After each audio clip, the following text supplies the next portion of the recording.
8वां अध्याय राजा सगर का चरित्र वर्णन। श्री सुखदेव जी बोले, हे राजन, रोहिताश का पुत्र हरित था तथा हरित का पुत्र चंप था, जिसने चंपापुरी बसाई। राजा चंप का पुत्र सुदेव, उसका विजय उसका भरुक पुत्र था। भरुक का पुत्र व्रक तथा उसका पुत्र बाहुक था। राजा बाहुक का राज्य शत्रुओं ने छीन लिया, वह वन को चला गया। वृद्धावस्था के कारण उनकी मृत्यु हो गई, किंतु उसकी पत्नी के गर्भ होने के कारण उसे ऋषियों ने सती नहीं होने दिया।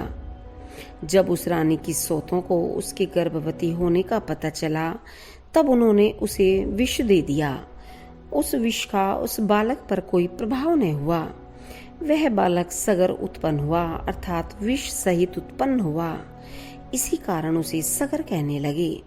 राजा सगर जगत विख्यात चक्रवर्ती राजा थे। राजा सगर एक बार यज्ञ कर रहे थे। उनके 100वें यज्ञ की समाप्ति पर यज्ञ के घोड़े को इंद्र चुरा कर ले गया और कपिल मुनि के आश्रम के पीछे बांधाया। उसे भय था कि 100वें यज्ञ की समाप्ति पर सगर मेरा इंद्रासन ले लेंगे। यज्ञ पशु की चोरी होने से राजा सगर के 8 सहस्त्र पुत्रों को अति चिंता हुई। वे उस अश्व के रक्षक थे। जब उन्होंने बहुत देर तलाश किया और कोई पता न चला, तब उन्होंने पृथ्वी को खोदना आरंभ किया। वे पृथ्वी खोदते खोदते पाताल लोक में समुद्र तट पर जा निकले। वहां कपिल मुनि का आश्रम था। वे नेत्र बंद की तपस्या कर रहे थे। उनके आश्रम के पीछे वह यज्ञ पशु बंध रहा था। उसे देखते ही वे समझे कि हमारे अश्व का चोर यही मुनि है। इसी ने चुराकर अपने आश्रम में बांध लिया है। उन्हें अधिक क्रोध आया और कपिल मुनि को बुरा भला कहते हुए उनके आश्रम पर गए। जो ही कपिल मुनि ने अपने नेत्र खोलकर उनकी ओर देखा, त्यों ही वे सब के सब उनकी तेजाग्नि से भस्म हो गए। उन्होंने अज्ञानवश मुनि का तिरस्कार किया था, इसी कारण उन्हें यह भयंकर फल प्राप्त हुआ। जब राजा सगर को अपने पुत्रों के भस्म होने का पता चला, तो उन्हें महान कलेश हुआ। राजा सगर की दूसरी पत्नी केशिनी के गर्भ से असमंजस उत्पन्न हुए। असमंजस के पुत्र अंशुमान थे। अंशुमान पितामह सगर की बड़ी सेवा करते थे। असमंजस पूर्व जन्म में योगी होने के कारण पागलों की भांति रहते थे। वे नगर के बच्चों को समुद्र में डुबो देते, इसलिए राजा सगर ने रुष्ट होकर उन्हें नगर से बाहर निकाल दिया था। किंतु योगी असमंजस ने पुनः उन बच्चों को लाकर दे दिया। तब सबको अति आश्चर्य हुआ। असमंजस के पुत्र अंशुमन यज्ञ पशु को कपिल मुनि के आश्रम से लेने के लिए गए। उन्होंने कपिल मुनि की प्रार्थना की। उनकी प्रार्थना तथा स्तुति से प्रसन्न होकर कपिल देव ने वह अश्व दे दिया तथा कहा कि तुम्हारे इन चाचाओं की मुक्ति गंगा जी के जल से होगी, अन्य कोई उपाय नहीं है। अंशुमान प्रसन्न होकर वहां से अश्व लेकर यज्ञ में आ गए और राजा सगर का यज्ञ पूरा कराया। राजा सगर अंशुमान को राज देकर बंधन मुक्त हो गए तथा और ऋषि की कृपा से परम पद प्राप्त कर लिया। 9वां अध्याय भगीरथ चरित्र और गंगा अवतरण। श्री सुखदेव जी बोले, हे राजा परीक्षित, अंशुमान ने गंगा जी को पृथ्वी पर लाने के लिए घोर तप किया, किंतु उनकी मृत्यु पहले ही हो गई। अंशुमान के पुत्र दिलीप ने अपने पिता की भांति गंगा जी की तपस्या की, किंतु वे भी मृत्यु को प्राप्त हो गए और गंगा जी न आई। तत्पश्चात दिलीप के पुत्र राजा भगीरथ ने गंगा जी के लाने के लिए घोर तप किया। तब गंगा जी ने प्रसन्न होकर राजा भगीरथ को दर्शन दिया और वर देने के लिए कहा। तब भगीरथ ने हाथ जोड़कर कहा कि आप मृत्यु लोक पर पधारें। गंगा जी ने कहा, हे राजन, जिस समय मैं स्वर्ग लोक से पृथ्वी पर आऊंगी, उस समय मेरे वेग को कौन सहन करेगा। आकाश से पृथ्वी पर गिरते ही मेरी तीव्र धारा पृथ्वी में समाकर रसातल को चली जाएगी। इस कारण मेरे वेग को सहन करने वाला होना चाहिए। दूसरे मेरे में पापी जन पाप धोएंगे, उन पापों को मैं कहाँ धोने जाऊंगी। राजा भगीरथ ने कहा, हे माता, जिन साधु पुरुषों ने अपने इस लोक और परलोक को त्याग कर निरंतर भगवान की आराधना की है, वे निष्पाप भक्तजन अपने शरीर स्पर्श से तुम्हारे पापों को नष्ट कर देंगे, क्योंकि उनके पापों को स्वयं भगवान नष्ट करते रहते हैं। भगवान रुद्रदेव तुम्हारे वेग को सहन करने में समर्थ हैं। ऐसा कहकर राजा भगीरथ ने भगवान रुद्र को प्रसन्न किया। तब भगवान रुद्र ने प्रसन्न होकर गंगा जी का वेग सहन करके उन्हें अपनी जटाओं में धारण कर लिया। तब राजा भगीरथ अपने द्रुतगामी रथ पर सवार होकर शंख बजाते हुए आगे आगे चलते थे और पीछे पीछे गंगा जी की धारा चलती थी। गंगा सागर के संगम पर पहुंचकर गंगा जी ने भगीरथ के पूर्वज, जो ब्राह्मण के तिरस्कार के कारण भस्म हो गए थे, उनका उद्धार किया। वे स्वर्ग को चले गए।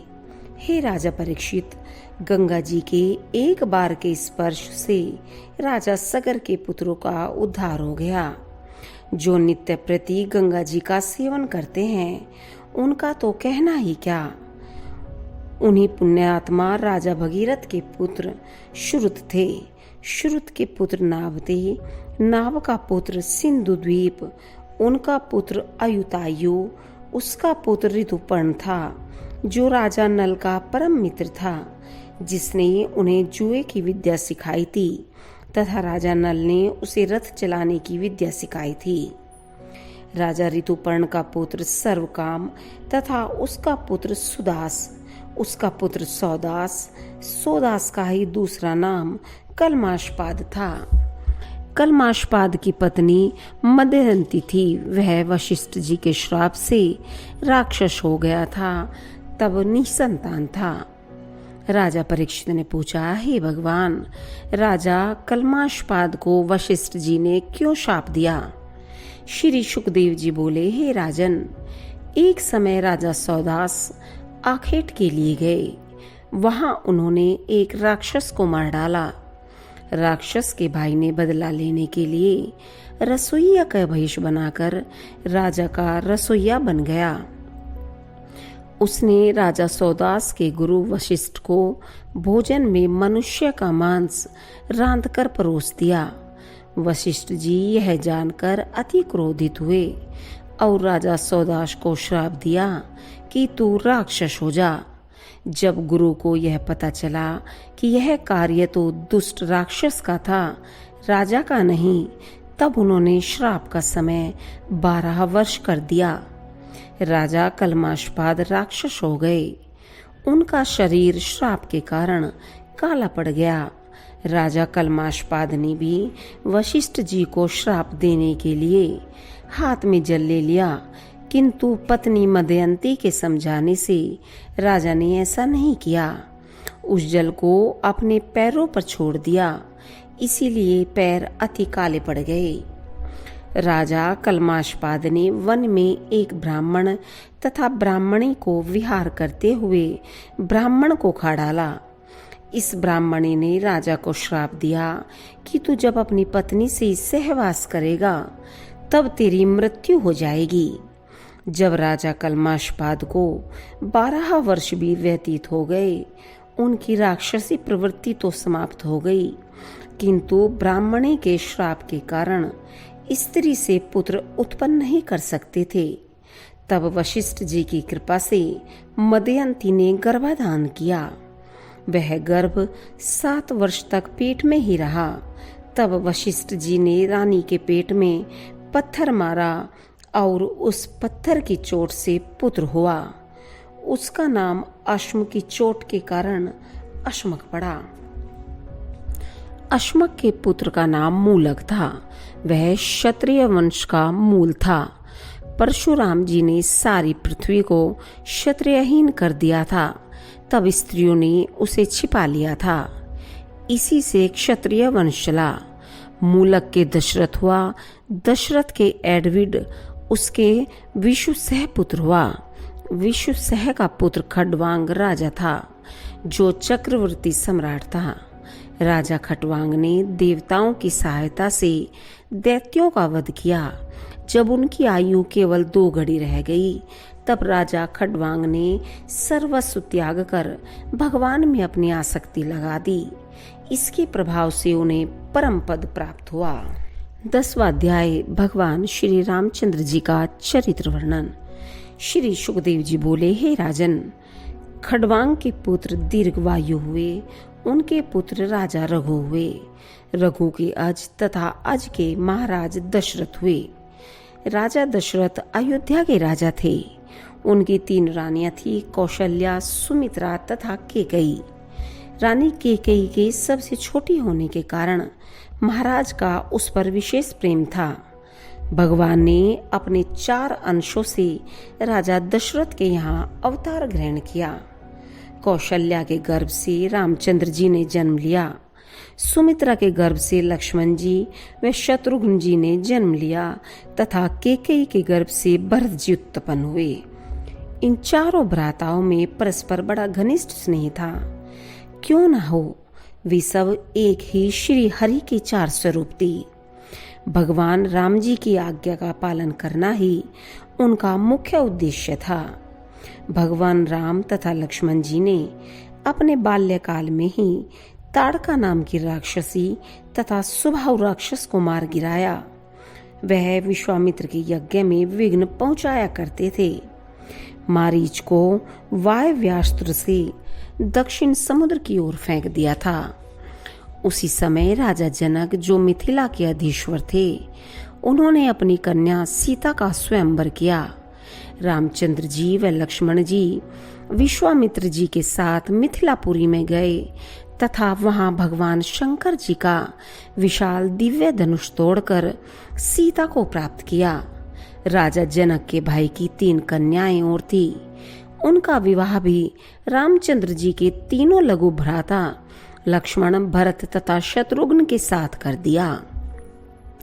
जब महाराज दशरथ अपनी सेना के साथ अपने पुत्रों का विवाह करके मिथिला से लौट रहे थे, मार्ग में सामने से महाबली परशुराम जी आ धमके और बोले, हे दशरथ, भगवान शंकर का धनुष तोड़कर तेरे पुत्र ने बड़ा अहित किया है। तेरा पुत्र या तो मेरे इस धनुष को तोड़े अथवा मैं सबको अयोध्या जीवित न जाने दूंगा। मैंने 21 बार पृथ्वी को क्षत्रियहीन कर दिया है। अब भी मेरे बाहुओं में वही शक्ति विद्यमान है। इतना कहकर अपना धनुष श्री राम को दे दिया। रामचंद्र जी ने परशुराम जी के धनुष को एक क्षण में तोड़कर पृथ्वी पर फेंक दिया। तब तो परशुराम जी अति लज्जित हुए और रामचंद्र जी की बड़ाई करते हुए तपस्या के लिए महेंद्रगिरी चले गए।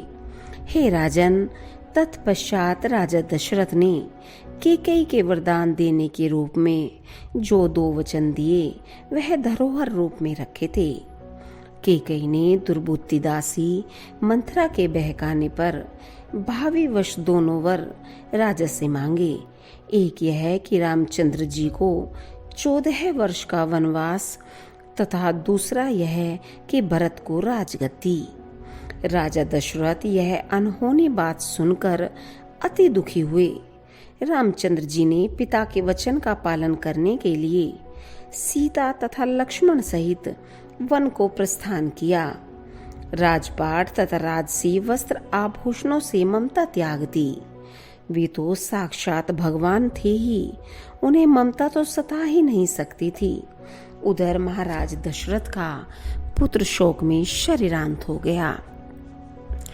तब भरत जी को ननिहाल से बुलाकर राज्याभिषेक के लिए कहा, किंतु भरत जी ने अस्वीकार कर दिया और रामचंद्र जी को वन से लौटाने के लिए पुरवासियों सहित वन में गए। किंतु रामचंद्र जी वन से न लौटे और उन्हें अपनी चरण पादुका देकर प्रजा का भार वहन करने की आज्ञा थी। भरत जी नंदग्राम में तापसी के वेश में रहकर भगवान श्री रामचंद्र जी की चरण पादुकाओं की सेवा करने लगे।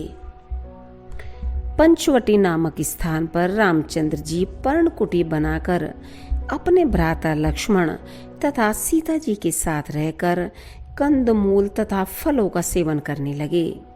वहां पर शूर्पणखा नाम की राक्षसी रहती थी।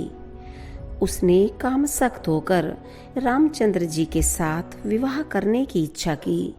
तब रामचंद्र जी की आज्ञा से लक्ष्मण ने उसके नाक काट लिए। उसने खरदूषण, त्रिशरा आदि राक्षसों से सहायता मांगी।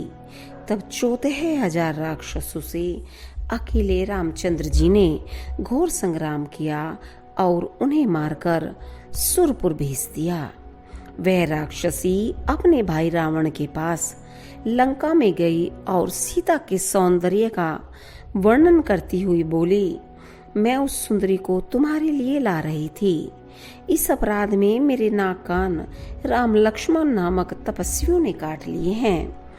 तब रावण क्रोधित होकर मरीचि दैत्य को मृग बनाकर सीता को हरण कर लाया और उस सती साध्वी को अपनी भार्या बनाने का प्रयत्न करने लगा। जब रामचंद्र जी उस कपट वेशधारी मारीच को, जो हिरण बना हुआ था, मारकर अपनी कुटी के लिए लौटे तो मार्ग में लक्ष्मण जी को आते देखा। जब दोनों भाई कुटी पर पहुंचे तो वहां पर सीता को न पा अति व्याकुल हुए और सीता की खोज उस वन में करने लगे। उस कुटी से कुछ दूरी पर उन्हें एक वृद्ध जटायु नाम का गिद्ध पड़ा हुआ मिला। उस गिद्ध ने रामचंद्र जी से रावण नाम के राक्षस द्वारा सीता हरण तथा उसे छुड़ाने के लिए उस रावण से अपने युद्ध का संवाद सुनाया और बोला कि उसी रावण ने मेरी यह दशा की है। मैं केवल आपके दर्शन करने तथा यह दुखद संवाद सुनाने को ही जीवित हूँ। वह रावण समुद्र के किनारे दक्षिण की ओर लंका में रहता है। यह कहकर जटायु ने शरीर त्याग दिया। तब रामचंद्र जी ने अपने परम भक्त जटायु की अंत्येष्टि क्रिया की और आगे बढ़ गए। कुछ दूरी पर कबंद नाम के महादैत्य का संहार किया। फिर हनुमान जी की सहायता से सुग्रीव से मित्रता करके बाली नाम के वानर राजा का संहार किया और सुग्रीव की सहायता से असंख्य वानरों को 10 दिशाओं में भेजकर सीता जी की खोज कराई। तब हनुमान जी तथा अंग आदि वानर सीता की खोज करके लाए और विशाल वानर सेना लेकर लंकापुरी पर आक्रमण कर दिया। जब समुद्र ने रामचंद्र की सेना को मार्ग नहीं दिया, तब उनके भूभंग से ही समुद्र कांप उठा और उसमें रहने वाले सभी जलचर खोल उठे। तब समुद्र ने मनुष्य रूप धारण करके अपने ऊपर एक विशाल पुल बांधने की प्रार्थना की। राम ने ऐसा ही किया और नल नील वानरों की सहायता से सेतुबंध नाम का पुल लंका तक बांध दिया। तब उस पुल से सारी वानर सेना दूसरी ओर उतर गई और लंका को घेर लिया। वहां पर विभीषण की सहायता से कुंभकर्ण, मेघनाद, द्रुमाक्ष, कुंभ, निकुंभ, सुरातक, नारंतक, प्रशस्त, अहिरावण आदि समस्त राक्षसों सहित अभिमानी रावण को मार डाला। तब लंका का राज्य भक्तराज विभीषण को देकर राम जी सीता जी के साथ तथा अपनी समस्त वानर सेना सहित पुष्पक विमान द्वारा 14 वर्ष की अवधि समाप्त होने पर अयोध्या में आए। अयोध्या नगर वासियों ने अपने परम प्रिय महाराज अधिराज रामचंद्र जी को वन से लौटा देखकर बड़ी प्रसन्नता से इनका स्वागत व अगवानी की।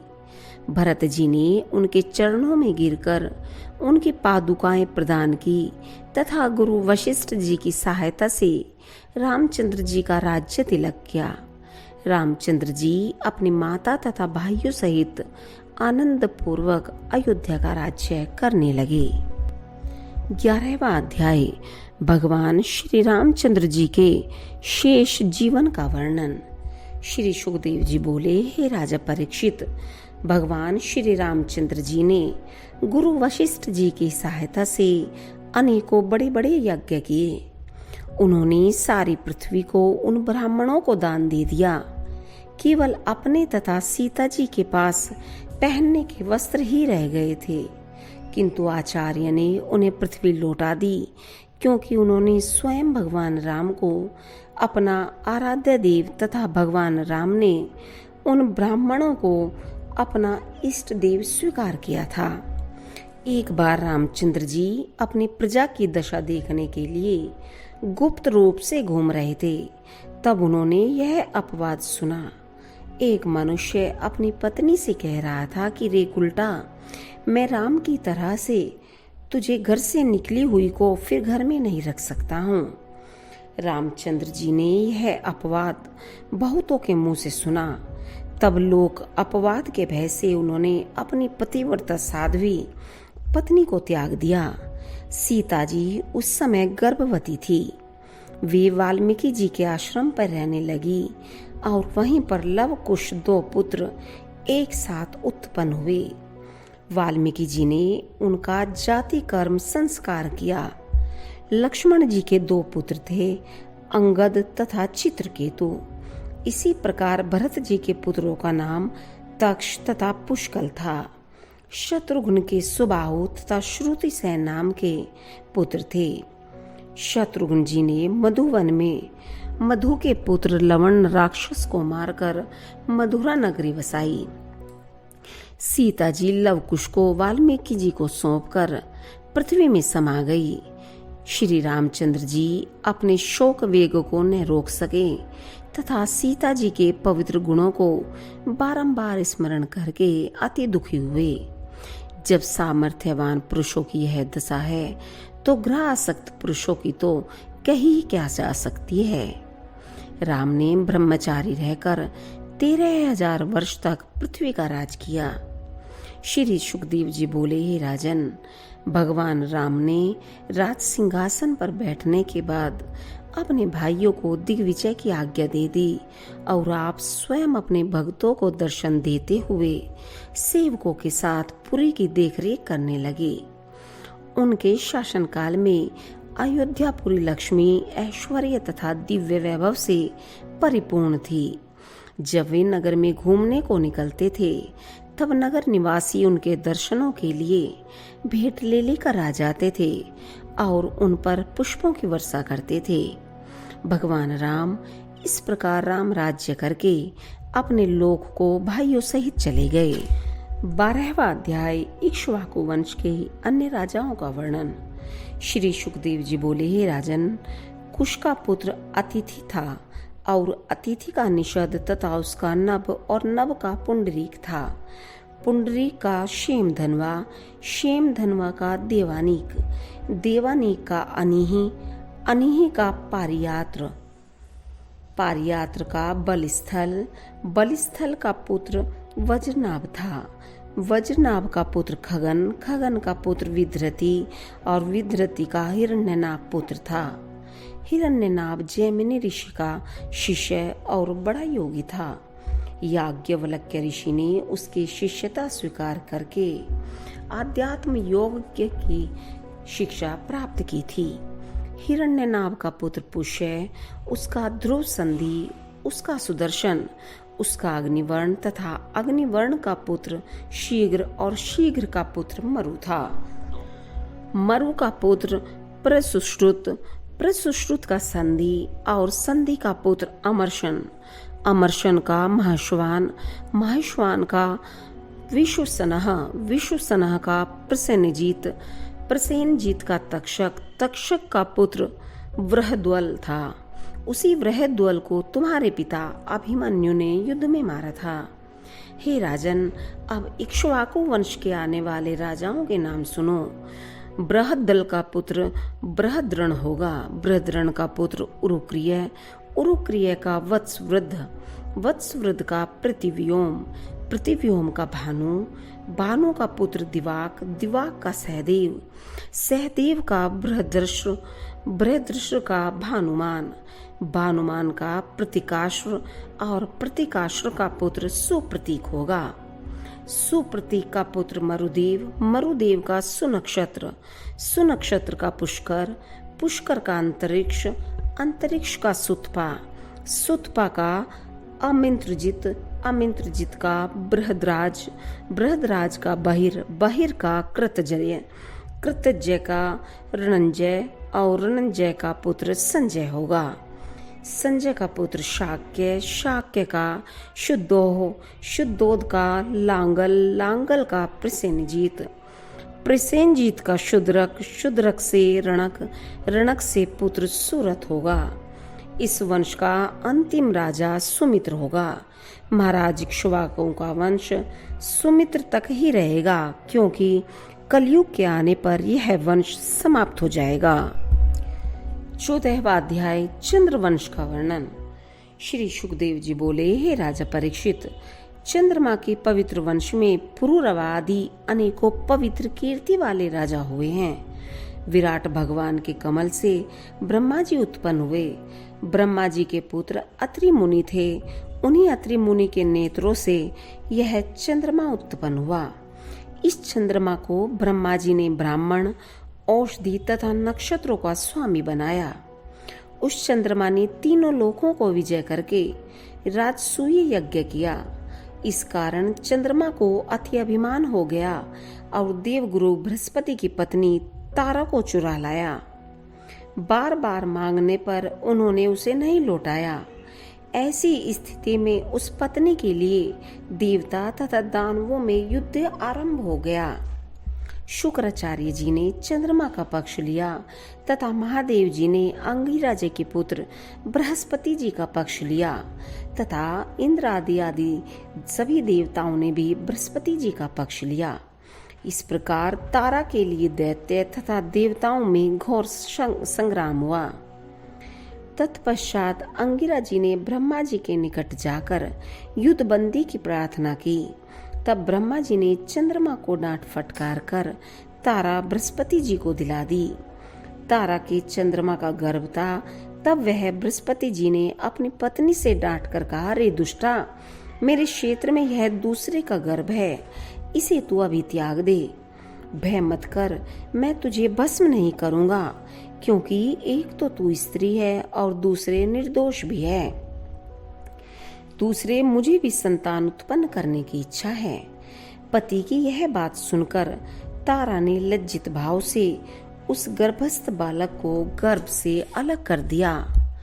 उस सोने के समान चमकते हुए बालक को देखकर बृहस्पति जी तथा चंद्रमा दोनों ही मोहित हो गए और उसे चाहने लगे।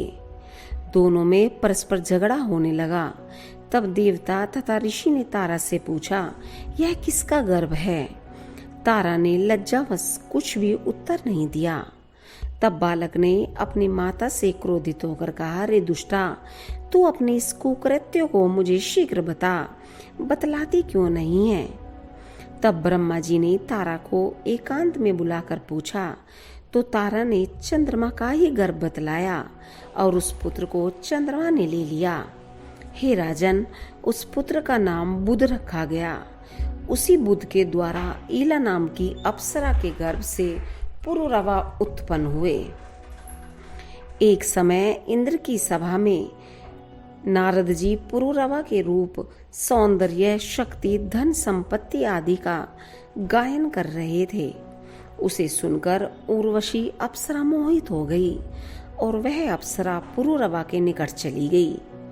वह उर्वशी अप्सरा मित्रा वरुण के शाप से ही मृत्युलोक में गई थी, किंतु उर्वशी ने भी पुरुरवा के रूप सौंदर्य से मोहित होकर उसे अपना पति बनाना स्वीकार किया। राजा पुरुरवा उर्वशी को देखकर अति प्रसन्न हुए और मीठी वाणी से बोले, हे सुरसुंदरी, मैं तुम्हारा स्वागत करता हूँ। बोलो, तुम्हारी क्या सेवा करूं? आओ तुम मेरे साथ विहार करो। उर्वशी ने कहा, हे राजन, आपके रूप सौंदर्य को देखकर कौन ऐसी सुंदरी होगी जो आप में आसक्त न होगी। मैं आपके साथ अवश्य विहार करूंगी, किंतु मेरी एक शर्त है कि मैं धरोहर के रूप में आपको 2 भेड़ के बच्चे देती हूँ। आप उनकी रक्षा कीजिए। हे वीर, मैं केवल घी खाकर रहूंगी तथा मैथुन के अतिरिक्त और किसी समय आपको वस्त्रहीन न देख सकूंगी। राजा पुरुरवा ने यह शर्त स्वीकार कर ली और वह उर्वशी राजा पुरुरवा के साथ विहार करने लगी। उर्वशी के शरीर से कमल केसर की सुगंधी निकला करती थी। वे उसके प्रेम में अपना सर्वस्व भूल गए। जब वे देवराज इंद्र ने अपने यहाँ उर्वशी को नहीं देखा, तब उन्हें बड़ी चिंता हुई और उन्होंने उर्वशी को लाने के लिए गंधर्वों को वहां भेजा। वह गंधर्व अंधेरी रात्रि में आकर भेड़ के दोनों बच्चों को, जो उर्वशी ने राजा पुरुरवा के पास धरोहर के रूप में रखे थे, चुरा कर ले गए। जब उर्वशी ने अपने भेड़ के बच्चों की आवाज सुनी, तब वह अति व्याकुल हुई और बोली, यह नपुंसक राजा अपने को बड़ा बली समझता है, किंतु यह तो मेरे बच्चों को भी न बचा सका। मैं तो मर गई। यह दिन में तो मर्द बनता है, किंतु रात में स्त्रियों की भांति सोता रहता है। यह सुनकर राजा को बड़ा क्रोध आया और वे वस्त्रहीन अवस्था में ही अपने हाथ में तलवार लेकर गंधर्वों पर दौड़ पड़े। गंधर्वों ने भेड़ के बच्चों को तो छोड़ दिया और बिजली की तरह चमकने लगे। जब राजा पुरुरवा वस्त्रहीन अवस्था में उन दोनों भेड़ के बच्चों को लेकर उर्वशी के निकट आए, तब उर्वशी ने उन्हें इस प्रकार से वस्त्रहीन देखा तो उर्वशी उन्हें त्याग कर अपने लोक को चली गई। हे राजा परीक्षित, राजा पुरुरवा उर्वशी के वियोग में अति अनमने रहने लगे तथा पागल की भांति इधर उधर भटकने लगे। तब एक दिन घूमते घूमते कुरुक्षेत्र में सरस्वती के तट पर उर्वशी को अपनी सखियों के साथ राजा पुरुरवा ने देखा। तब राजा ने मीठी वाणी में कहा, हे प्रिय, मेरी बात सुनो। हे निष्ठुर, मुझे अधिक दुखी न करो। मेरी एक बात सुन लो। तुमने यह मेरा सुंदर शरीर त्याग दिया है। अब यह शीघ्र ही तुम्हारे वियोग में ढेर हो जाएगा और इसे भेड़िए तथा गिद्ध भक्षण कर जाएंगे। उर्वशी ने कहा, हे राजन, तुम पुरुष हो, इस प्रकार की बातें न करो। स्त्रियों की किसी से मित्रता नहीं होती है। वे सचमुच फाड़ खाने वाले भेड़िए के समान होती हैं। उनका स्वभाव निर्दयी तथा क्रूर होता है। वे अपना स्वार्थ साधने में चतुर होती हैं। स्वार्थ के लिए अपने भाई तथा पति को भी मरवा डालती हैं।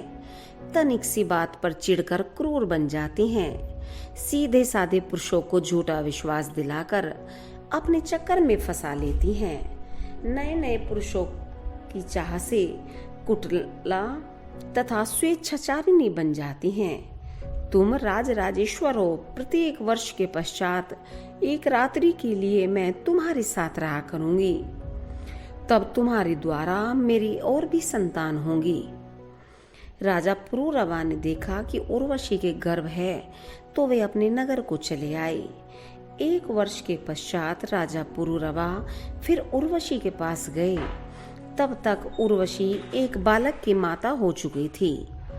जब वे रात्रि समाप्त होने पर उर्वशी से विदा होने लगे, तो उन्हें वियोग के कारण महान दुख हुआ और अत्यंत दीन होकर अश्रु बहाने लगे। तब उर्वशी ने उनसे कहा कि तुम इन गंधर्वों की स्तुति करो। राजा पुरुरवा ने ऐसा ही किया। गंधर्वों ने राजा से प्रसन्न होकर उसे एक अग्निस्थ पात्र अर्थात अग्नि रखने का पात्र दिया।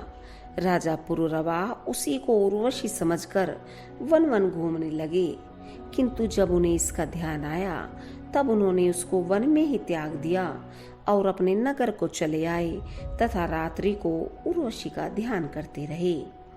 जब त्रेता युग आरंभ हो गया, तब उनके हृदय में तीनों वेद प्रकट हुए।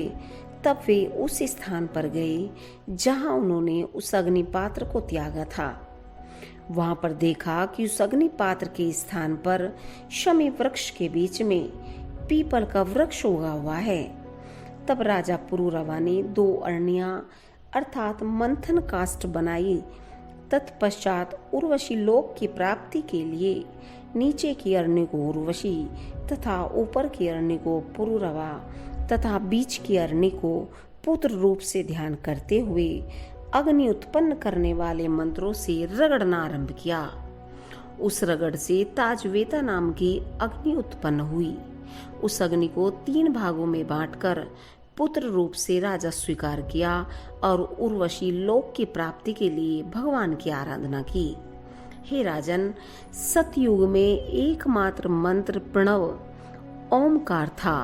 सारे वेद शास्त्र उसी के अंतर्भूत थे। देवता केवल नारायण थे और कोई न था। अग्नि केवल एक थी, 3 नहीं थी। केवल हंस वर्ण था।